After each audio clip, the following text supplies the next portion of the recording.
Hey guys, welcome back. It's Grimreaper for another video for Raidshadowlegends. Today we're going to do a Hydra guide. So this is going to be a top 10 a top 10 for each champion in 4 different categories. I broke it down in 4 different categories. I think this is a fun video to do. Bear in mind and how many Hydra runs I've done in the past and takeovers and stuff like that, and I thought, you know what, we use my experience and we use all my experience and stuff like that to kind of rate it down and rate these champions in order. So we broke the categories in 4 different ones. There is some champions that overlap each other, so you know, I tried not to double it too much, but yeah. So what I've done is we've got revivers, so the top 10 revivers in Hydra, the top 10 DPS champions in Hydra, we've got the top 10 bait and provoke champions, so normally if they can bait they can provoke some type of way, and then HP Burn or block buffs. Now I put HP Burn with block buffs because HP Burn cancels out Poison Cloud. You could say that HP Burn is also a type of DPS as well. I kind of feel that it just goes towards when I use HP Burn in like Nightmare or Brutal, it's because I don't have a Poison Cloud. Sorry, I don't have block buffs. So depending on the rotation, how my strategy is really. So we're going to start with the revivers, and we're going to start at number 10 and work our way down. Now, disclaimer, this is my personal opinion on experience of takeovers and me using these. So this is going to be a surprising one. Some people will question why this should be on the top 10, but I did just kind of think about the utility and everything. So number 10 is actually going to be Cardio. Now, I'm not going to read the kits out or anything like that, but she does have a revive all allies for the top for all allies on a 5-turn cooldown, so I think she's really cool for that. Godseeker Honori is going to be number 9. Godseeker Honori because she has a revive on death on the passive, and then she has the revive as well on the 4-turn cooldown, resets all your cooldowns. I used to use her in Hydra before I got lucky with all the champions I have now, so I think she's great on hard and great on brutal. Great to extend the buffs as well, like block buffs and stuff like that. So number 8, I've recently just made a video on her. I think she's a great reviver. I think she's probably the best epic right now as a reviver in the game, and that's going to be Ursula. Hers is on a 5-turn cooldown as well, but she just brings strength and increased defense, which is nice, and she brings attack down as well. So for me, this is a solid champion. The problem with her, she's squishy, and her revive is so she revives. She will use this ability if there's no one to revive, and it's a big turn off, and that's why she's so low down for me. She would be higher than the other two, possibly over the other 3 if her revive was better. So if you do use her, make sure you use her on manual. Number 8 is going to be in the same faction. Number 7 is going to be in the same faction. It's going to be Raglan. Raglan doesn't really tend to get used, doesn't get seen. However, I think Raglan is a good champion. I wouldn't use her past Brutal because she's a bit squishy, but she is a good champion. She has a cleanse and she has a single revive with full turn meter on a 2-turn cooldown, so her revive can come back round very quickly. Number 6, again, he would actually be in top 3, top 4 if he didn't have a ship revive. It's going to be Mighty Hugo. He just uses this on full auto. It's a full AoE revive on a 4-turn cooldown. He has a beautiful block buffs and decreased accuracy, which is really nice. It has attack down A1. He's perfect for a Provoke set as well. and has a really cool passive as well. The problem is he's really low down on all my lists really, because he just doesn't specialize in anything, and his revive is not great. So again, you have to do it on Mangle with him. Number 5 won't be no surprise. She's a great reviver overall. She's a free champion. We all get her. That's gonna be Arbiter. Arbiter has a great revive for Hydra. The problem is she's a bit squishy and people use an arena, but I think she's great on normal and hard. I think if you get enough working well in Hydra between her and Ursula, you could definitely build 2 solid teams using epics and stuff like that. So, you know, bear in mind, if you're going to use Arbiter, it's great, but make sure you make her a bit more tanky. And then, like, this kind of jumps into a different category after this. So, Eva as well from Watch I kind of really like her, and I think that she's really cool with her revive on a 3-turn cooldown. It comes around so fast because of this ability. This is on a 3-turn cooldown, so low cooldowns again like Raglan, but she has a block buff, increased speed, and a AoE cleanse, and that's why she's way higher than Raglan, and that's why she's number 4 on my list. Great base speed as well. Number 3, so the top 3 was really hard for me to decide, and I think these 3 are just on personal opinion, but number 3 is going to be Pythian. Now you could argue if Pythian's number 1 or number 2, but for me he has great kit overall. He has an AoE cleanse with block buff, great revive, which he doesn't use. If there's someone to revive, it's on a 4-turn cooldown as well. And he has a great aura as well, like resistance in high up in Hydra is really nice to have, and that's why for me he's number 3. I do feel he's a bit more squishy than the other 2 that I'm going to mention in a minute, and that's why I've ranked him down low down. I had to put him in regen to keep him alive when Wrath was a strong affinity. So number 2, again, this was so hard to kind of pick for me. Number 2, I'm still thinking about it now, who out of these 2 is better. For me, number 2 is Sifi. Again, just like Pythian, she has a great aura. She brings increased defense, block buffs, increased speed on the 13 cooldown.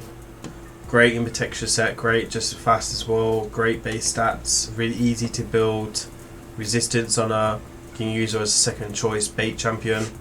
And she has also a mini heal on E1, which is great if the turn meter is below 50%. So for me, she's number 2. And number 1 shouldn't be no guess really, but number 1 should be the one and only Duchess. I think Duchess just has great damage mitigation. She doesn't seem to die at all if you build her correctly. She can be built in high resist, you can build her fast, tanky. She works either way if your team's built properly. Great block buffs, attack up and veil as well. Increase speed aura as well, which is really cool to have. So for me, she takes number 10. Sorry, number 1. There is a couple of champions that you could argue that should be in the top 10. Champions like Blind Seer. I've tried Blind Seer in Hydra myself. I think she's just too squishy. I think she needs a bit of a buff. I think she has potentially to be a great Hydra reviver if she wasn't so squishy. And also, it's worth pointing out Rachna as well. I think she's useful. I think for me, she just doesn't have the block debuffs on this. She removes all buffs from all allies and shields, and then she revives and then put block buffs up. So, and even then, I don't know. I just don't like it. Great base stats though. If you got her, then she's one of the few champions you got. She's definitely usable, so I still wouldn't run her out. So we're going to take a look at the top 10 bait or provoke champions. We're going to start with number 10. So number 10 here is really an easy one. So bear in mind there's loads of champions here that could take top 10. There's Rockbreaker, there is Rockbreaker, all types of champions that could take 10 here. War Chief as well could be used. Personally, I don't really like him, but you know, he can be used for that provoke. But number 10 is going to start off with Husk. Husk is in most teams anyway, and he will tackle enemies, and he has a quite consistent provoke here on a 30% chance. Sorry, 40% chance on the provoke. So, and it's a 2-hitter as well. So his provokes is quite good. It's just when he's a weak affinity, it can be a bit frustrating. And he's in most teams anyway, from Brutal and Nightmare as a DPS. Number 9 is going to be kind of an interesting one. This number 9 could be in a few champions, but again, I think this is you know, personal opinion. This one's going to be Solus. So Solus has a provoke on 2 of his abilities, and Solus is a great hitter as well. So you could say he's a DPS champion. For me, I personally don't ever used him, but I could see his utility there is quite good. Number 8 is going to be a really old fusion, and my first ever fusion I completed. And that's going to be Kantra. Now Kantra has all these abilities here, and then she can put a provoke up, and she can keep this up. The problem is she's very situational, and you need to keep a lot of buffs. So for me, this is why she's so low down. She's great in the provoke set as well, so with the 2 abilities, so definitely would recommend a provoke set on her, just to make it a bit more consistent. Number 7, it's going to be a champion that's for free, and the reason why she's so low down is I think she's kind of hard to use with team synergy higher up, and it's going to actually be the one and only Mephala. Like, Mephala life bait is great for Hydra, great in all dungeons, great in arena. She's good everywhere, even clan boss she could be used, but for me she doesn't really bring anything else. So you could put a blood shield on her and then use her as like a bait, but she couldn't do it consistently unless you turn this off. If you turn that off, she could keep it up then, but I think it's a bit of a waste for whatever utility she brings and damage she brings and stuff like that. So if you do have her, I definitely would build her, and I would push for her like you can get her before Lydia. So that's worth pointing out as well. Just above her, this was a hard one for me to choose who was 6th and who was 7th. But just because of her role, I think it has to go to Molly.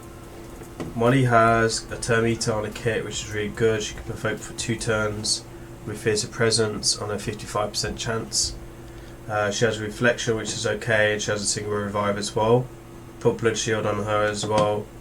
It's really easy to build her as a resist tank. She has a one of the highest resist, base resist in the game, which is going to be at 80. So yeah, really good base speed as well. HP and defense is alright. So for me, Molly is number 6. Now personally, she could be higher, but for me this champion is just really good, and I've made videos on him before, and it's going to be Skull Lord Vragal. So Skull Lord Vragal could basically lock this boss down constantly with this ability. He has the Strengthen as well, which means you don't really need the Blood Shield. I'd still put Blood Shield on there for a bit of safety, but This is a really cool ability. It's on a 2-turn cooldown. I definitely would book it. It does bring a decreased attack as well, so that's one thing to point out. But another reason why I like him, he has really good HP. So his base stats are really good, and that's why he is so high up on the list, because he has one of the highest HP base auras. He has one of the highest resistance auras. I think there's only 2 people maybe higher on the resistance. And he has high accuracy as well. So if you're using a resistance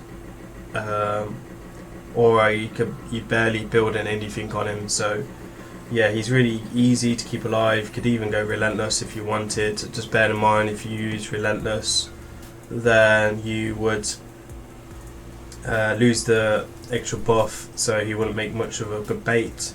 However, if you turn off this ability and you have a tap down on someone else in the team, then I would just put him in reflex and just have him go in between this ability and keep getting cooldowns on this, and then his synergy really jumps. So this next one is, again, was a bit of a difficult one between 4 and 5, and I've tested both of them. A lot of people don't really talk about him in Hydra because he's mainly used in Arena so much. It's going to be Ultimate Death Knight. Now his Provoke is not great. It's not as consistent Skull Laws, but the utility he brings with AoE attack, shields and heal, continuous heal, and then the passive as well, for me just scaled it a little bit higher. But again, it was a difficult one to pick between the two, and it's literally just because of the continuous heal and shields on a 3-turn cooldown, which is really nice to have. Number 3 is someone that I use a lot on my account.